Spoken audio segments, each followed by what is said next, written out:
কেতুগ্রামের চেচুড়ি গ্রামে বোমা বিস্ফোরণে উড়ে যায় পরিত্যক্ত বাড়ির একাংশ, ধসে যায় পাঁচিল, বাথরুমের ছাদের একাংশ। পরিত্যক্ত বাড়িতেই মজুদ বোমা ফেটে বিপত্তি, কেঁপে ওঠে মুর্শিদাবাদ সীমানা লাগোয়া চেচুড়ি গ্রাম। কেন বোমা মজুদ তা খতিয়ে দেখছে পুলিশ। আজ ঘটনাস্থলে যেতে পারে ফরেনসিক টিম। কথা বলবো রণদেব আমাদের প্রতিনিধির সঙ্গে।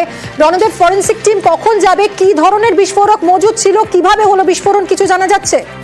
না, দেখো কি ধরনের বিস্ফোরক ছিল বা কতগুলো ছিল বোমা এবং বোমার কি তীব্রতা দেখে মনে হচ্ছে যে অনেকগুলো বোমা ছিল। এইসব পরীক্ষা করতেই ফরেনসিক বিশেষজ্ঞরা এখানে আসবে বলে জেলা পুলিশ সূত্রে জানা গেছে, এবং জেলা পুলিশ সূত্রে এটাও জানা গেছে যে এই রিপোর্ট অথবা মহকুমা পুলিশ আধিকারিক কাশীনাথ মিস্ত্রি জেলা পুলিশ সুপারকে পাঠানোর পর সেই রিপোর্ট পাওয়ার পরেই কিন্তু ফরেনসিক দল কেতুগ্রামের চেচুড়িতে পৌঁছাবে, এবং সেটা আজকে বিকাল পর্যন্ত হতে পারে এবং না হয়তো আগামীকালও পৌঁছাতে পারে। এই এলাকাটা পুরোটাই ঘিরে রেখে দিয়েছে, পুলিশ পিকেট আছে এখানে, এবং চারিদিকটাতে এখানে যাতে কোনো রকম প্রমাণ বা নথি এখান থেকে না সরে যায় সেই কারণেই এখানে ক্রাইম সিনের যে ব্যারিকেড করা রাখা আছে।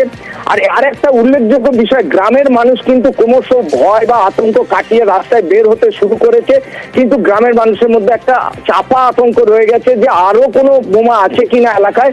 সেইটার কারণে কিন্তু পুলিশ বলছে না, তল্লাশি চালিয়েছে, এখানে কোনো আর তো তাজা বোমা নেই, কিন্তু কি ধরনের বোমা ছিল এবং কি বোমা ছাড়া কি ধরনের বিস্ফোরক এখানে মজুদ ছিল কিনা সেই সব দেখতেই কিন্তু ফরেনসিক দল জেলা পুলিশ সুপার এখানে পাঠাবেন বলে জানা গেছে। ধন্যবাদ রণদেব।